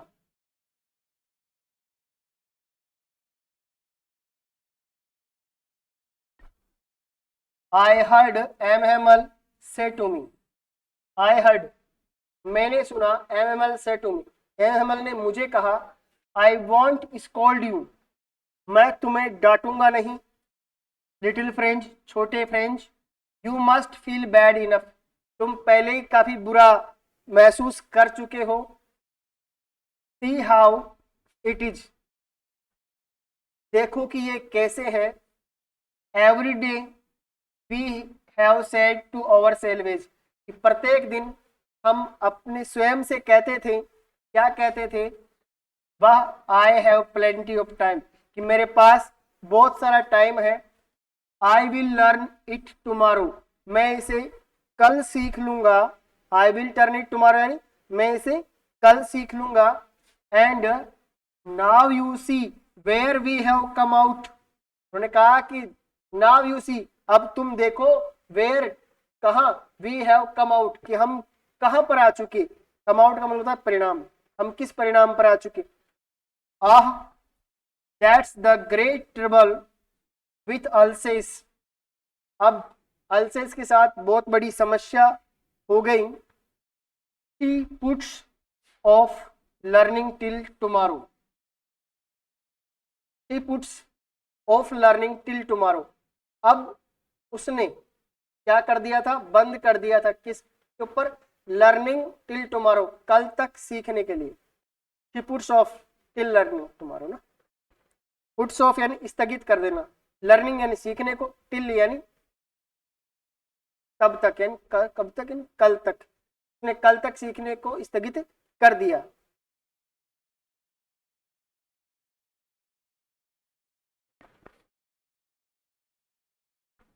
Now those fellows out there will have the right to say to you.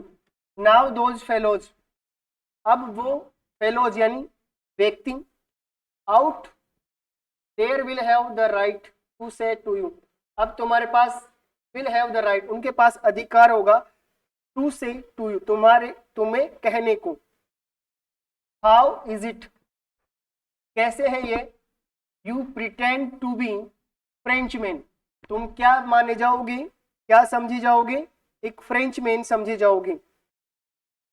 And yet you can neither speak nor right your oven language, और तुम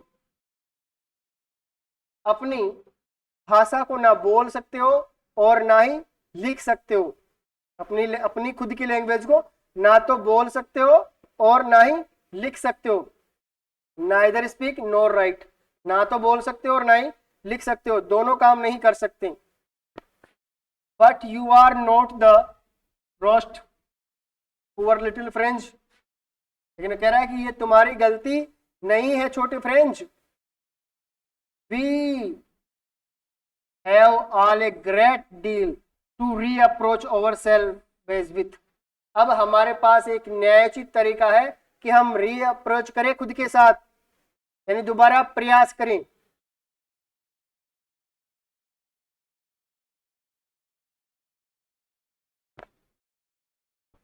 your parents were not anxious enough to have you learn, तो कह रहा है कि तुम्हारे parents were not एनेक्सियस, उत्सुक नहीं है, enough to have you learn, कि तुम सीखो, तुम्हारे पेरेंट्स इतना नहीं चाहते कि तुम सीखो।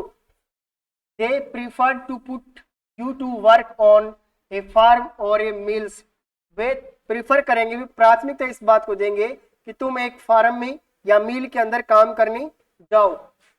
तो इसलिए as to have a little more money, ताकि उनके पास थोड़ा ज्यादा धन हो। एंड आई, और मैं, I have been to blame also, have I not often sent you to water my flowers instead of learning your lessons, और कहता है कि मैं अपने आप को खुद को भी ब्लेम करता हूं कि क्या मैंने तुम्हें सीखने के बजाय, पाठ सीखने की बजाय, क्या अपने गार्डन में फूलों को पानी देने नहीं भेजा था। And when I wanted to go fishing did I not just give you a holiday, और ये भी कहता है कि जब मैंने मछली पकड़ने जाने के लिए क्या तुम्हारी छुट्टियां नहीं कर दी थी, कि मुझे जब मछली पकड़ने जाना था तो तब मैंने तुम्हारी छुट्टियां नहीं कर दी थी, तो मेरी खुद की भी गलती है ना, तो तुम्हारी गलती नहीं है कि तुमने फ्रेंच नहीं सीखी है, तुम तो बच्चे थे, तुम्हारे अंदर इतनी समझ नहीं थी, लेकिन तुम्हारे माता पिता खुद भी नहीं चाहते थे कि तुम ज्यादा सीखो, वो थोड़े से पैसों के लालच के चक्कर में वह तुम्हें किसी फार्म में या मिल में काम करते हुए देखना ज्यादा पसंद करते। और मैंने भी तो अब तुम्हें पढ़ने की बजाय कहाँ पर भेज दिया था, अपने फूलों को पानी देने, और मेरी इच्छा हुई मछली पकड़ने की तो मैंने तुम्हारी छुट्टी कर दी, तो गलती तो मेरी भी है, तो खुद को भी ब्लेम करते हैं।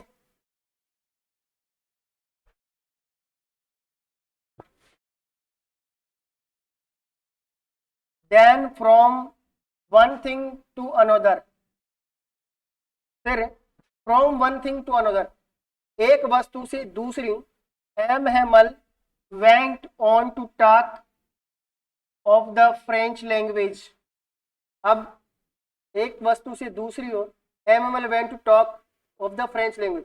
अब एम हेमल फ्रेंच लैंग्वेज के बारे में बात करने लगते हैं, सेइंग दैट, और कहते हैं it was the most beautiful language in the world. क्या क्वालिटी बताते हैं? फ्रेंच लैंग्वेज की फर्स्ट क्वालिटी है कि the most beautiful language in the world, दुनिया की सबसे खूबसूरत लैंग्वेज है फ्रेंच, द क्लियरेस्ट, सबसे स्पष्ट भाषा है, एंड मोस्ट लॉजिकल, और सबसे तार्किक लैंग्वेज है ना। रट्टा मारो, क्या मानोगे कि एम हेमल ने फ्रेंच की कौन सी क्वालिटीज बताई है, कि क्या बताई कि दुनिया की सबसे मोस्ट ब्यूटीफुल लैंग्वेज कौन सी है? फ्रेंच है। द क्लियरेस्ट लैंग्वेज कौन सी है? फ्रेंच है। मोस्ट लॉजिकल लैंग्वेज कौन सी है? French. That we must guard it among us and never forget it, हमें इसे सुरक्षित करना होगा और भूलना नहीं होगा, हम इसे कभी भूले नहीं और अपने आप में इसकी रक्षा करें। Because when a people are enslaved, जब लोग गुलाम हो जाते हैं, एज लॉन्ग एज, लंबे समय तक, they hold fast to their language, it is as if they had the key to their prison. तो कहते हैं कि जब लोग गुलाम हो जाते हैं तो लंबे समय तक जितना वो रख सकते हैं अपनी लैंग्वेज को रखते हैं, और लैंग्वेज ही उनकी जो प्रिजन है उससे निकलने की चाबी होती है। Then he opened a grammar and read us our lesson, फिर उसके बाद वो ग्रामर खोलते हैं और रीड अस अवर लेसन, और हमारा अध्याय पढ़ाते हैं ना।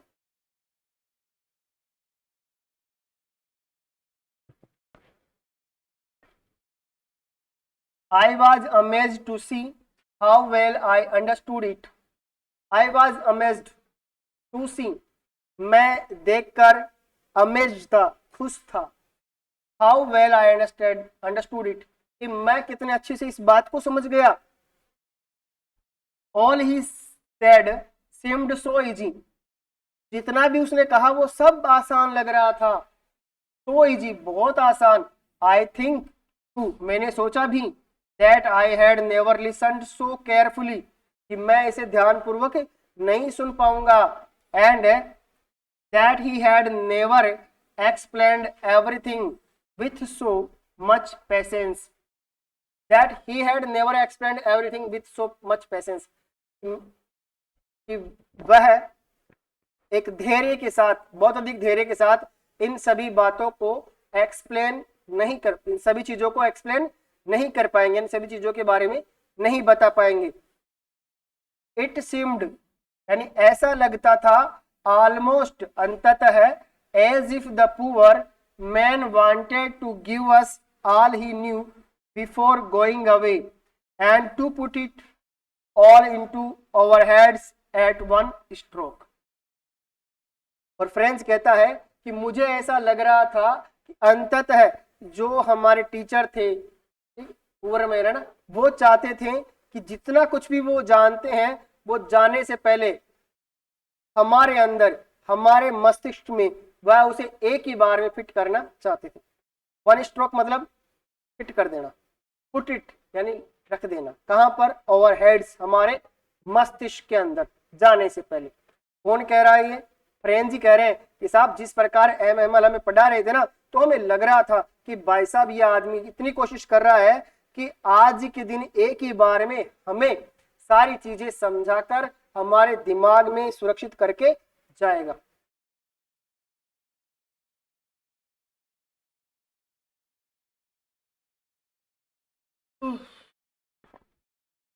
After the grammar we had a lesson in writing, grammar के बाद में we had a lesson in writing, हमें राइटिंग का एक अध्याय दिया गया। That day M Hamel had new copies for us, उस दिन एमएमएल के पास हमारे लिए नई कॉपियां थी। Written in a beautiful round hand, और उनके ऊपर लिखा हुआ था राउंड हैंड, यानी गोल तरीके से लिखा हुआ था, सुंदर तरीके से, फ्रांस अल्सेस, फ्रांस अल्सेस। कॉपी के ऊपर एमएमएल ने क्या लिखा था? फ्रांस अल्सेस, फ्रांस अल्सेस लिखा था। They looked like little flags floating everywhere in the school room, और वे छोटे झंडों की तरह लग रहे थे जो स्कूल कमरे में चारों ओर लहरा रहे थे।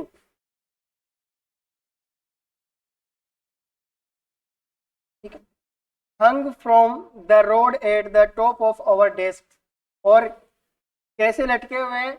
हमारे डेस्क के ऊपर, रोड के ऊपर से लटके हुए ऐसे लग रहे थे। You ought to have seen how everyone set to work, you ought to have seen, और तुम्हें देखना चाहिए, how everyone set to work, कि सभी अपना one set to work, सभी अपना काम कैसे करते हैं, काम के लिए सही है ना। And how quiet it was, और कितनी शांति थी। The only sound was the scratching of the pens over the paper, और वहां पर केवल कॉपियों पर, कागज पर चलते हुए पेन की ही आवाज आ रही थी, इसके अलावा कोई आवाज वहां पर नहीं थी स्कूल में उस दिन।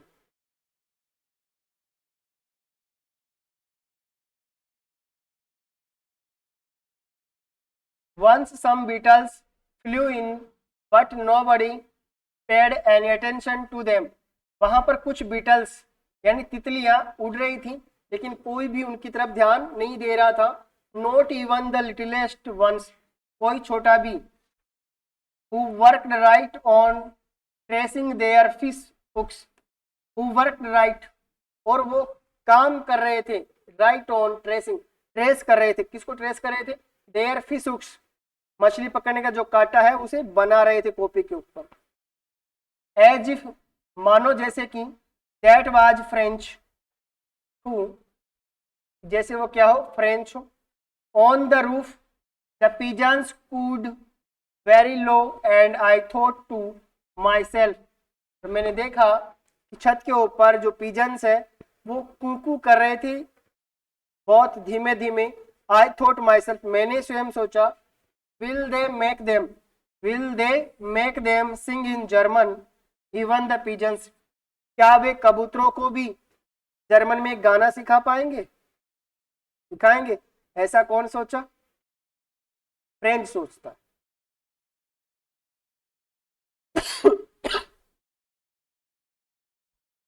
Whenever, जब कभी, I looked up from my writing, I saw Hamel sitting motionless in his chair and gazing first at one thing, then at another, as if he wanted to fix in his mind just how everything looked in that little schoolroom.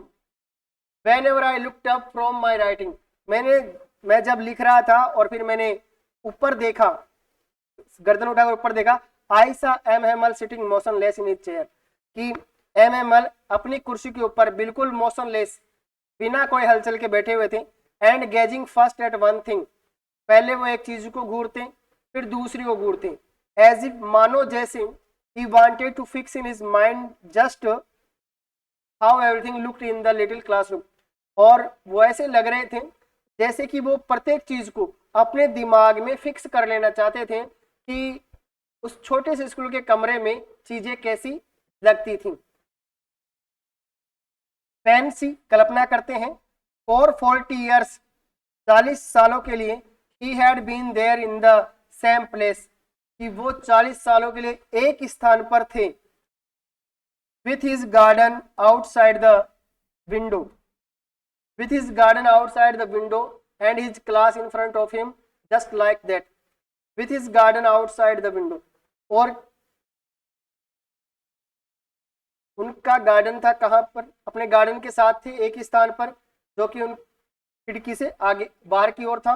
And his class in front of him, और उनकी कक्षा जो कि उनके सामने थी, just like that, जैसी वो थी।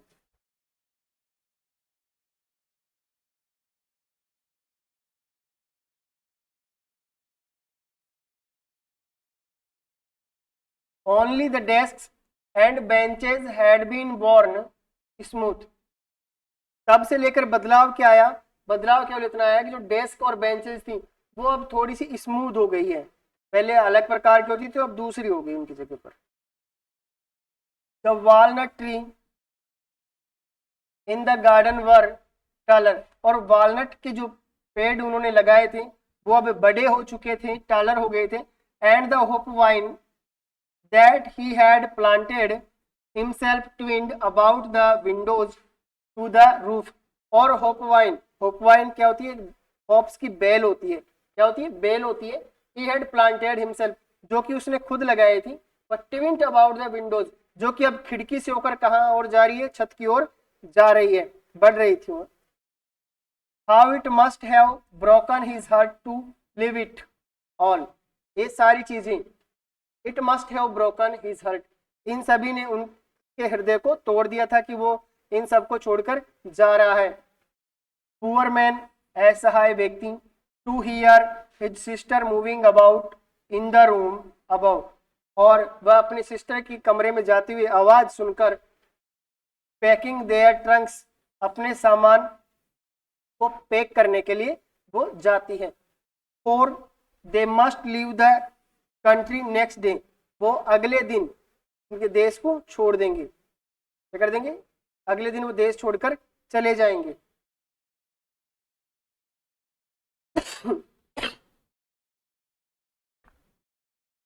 But he had on the courage to hear every lesson to the very last.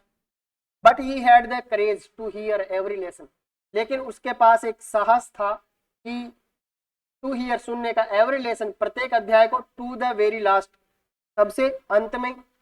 After the writing, लिखने के बाद में, we had a lesson in history, हमें एक इतिहास का अध्याय दिया गया। And then the babies chanted, और बच्चे जो थे वो चांटेड कर रहे थे, यानी उच्चारण कर रहे थे उनका, क्या उच्चारण करते, बा बी बी बू, ऐसे, बू। Down there at the back of the room, old Hauser had put on his spectacles. Down there at the back of the room, और कमरे में पीछे जो बैठे हुए थे, कौन, old Hauser, had put on his spectacles, उसने अपने चश्मे को पहन लिया। And holding his primer in both hands, और अपनी जो छोटे बच्चों की किताब थी उसे अपने दोनों हाथों में पकड़ा। स्पेल्ड द लेटर्स, और वर्णों को पढ़ना उसने शुरू किया। विथ देम, उनके साथ। You could see that he who was crying, his voice trembled. You could see that, तुम देख सकते थे कि वह, टू वाज क्राइंग, वह बहुत ज्यादा चिल्ला रहा था। हिज वॉइस ट्रेम्बल्ड, उसकी आवाज ट्रेम्बल्ड हो रही थी, यानी हिचकिचाहट हो रही थी। विथ इमोशन, भावों से। And it was so funny to hear him, उसे सुनना काफी फनी लग रहा था, मजाकिया लग रहा था। That we all wanted to laugh, हम सब हंसना चाहते थे। एंड क्राइंग, और चिल्लाना चाहते थे। How well I remember it, how well, कितने अच्छे से मैंने इसे याद किया। दैट लास्ट लेसन, उस आखिरी अध्याय को।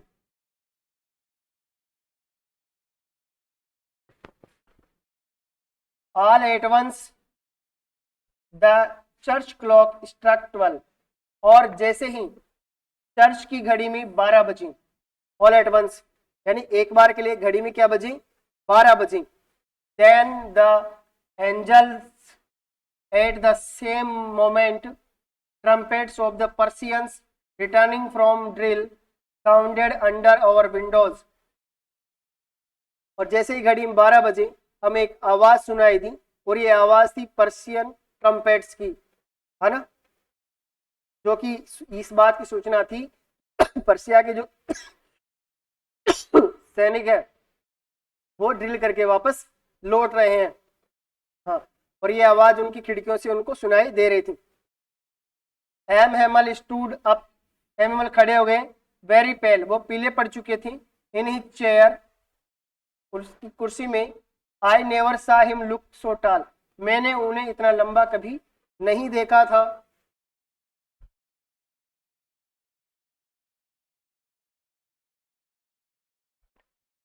माई फ्रेंड्स सेड ही, उसने कहा मेरे दोस्तों। आई बट समथिंग चोक्ड हिम, उसने कहा आई कहना चाहता था लेकिन समथिंग चोक्ड हिम, लेकिन किसी ने उसको चोक कर दिया था, जाम कर दिया था। He could not go on, वह आगे नहीं जा सका, बोल नहीं सका। Then he turn to the blackboard, फिर वह ब्लैक बोर्ड की ओर मुड़ा। Took a piece of chalk, उसने चौक का एक टुकड़ा लिया। And bearing on with all his might, bearing on with all his might, और अपनी सारी ताकत जुटाकर। He wrote as large as, उसने लिखा जितना बड़ा वो लिख सकता था। क्या लिखा उसने? वाइवा ला फ्रांस, क्या लिखा? वाइवा ला फ्रांस लिखता है। कौन लिखता है? एम हेमल साहब लिखते हैं। Then he stopped and leaned his head against the wall, तब वो रुकते हैं और दीवार के सहारे अपने सिर को झुका लेते हैं। एंड विदाउट ए वर्ड, और बिना एक शब्द कहे, he made a gesture, उन्होंने इशारा किया, टू अस, हमारी तरफ, with his hands, उनके हाथ से। स्कूल इज dismissed, स्कूल खत्म हो गई। यू may go, तुम जा सकते हो। ऐसा कौन इशारा करता है? एम हेमल करता है। आप देखो इसकी क्वेश्चन आंसर है।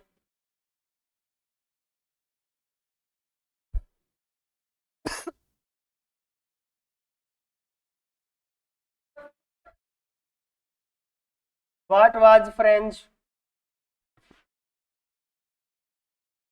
What was French expected to be prepared with for school that day?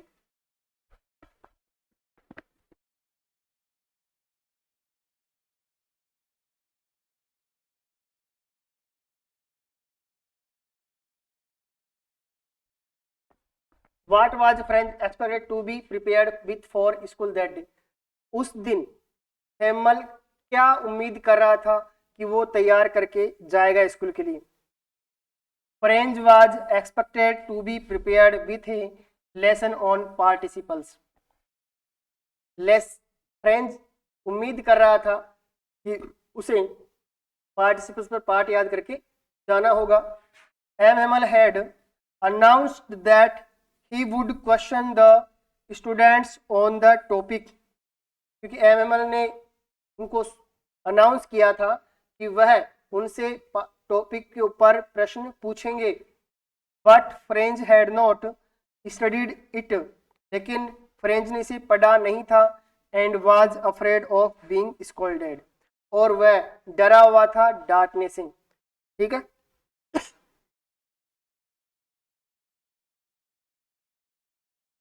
अगला प्रश्न है, what did French notice that was unusual about the school that day? French ने उस दिन क्या अनयूजुअल स्कूल के अंदर महसूस किया था, किस ध्यान दिया था? French found the school strangely quite, French ने पाया कि स्कूल उस दिन बिल्कुल अजीबोगरीब तरीके से शांत थी। There was no usual noise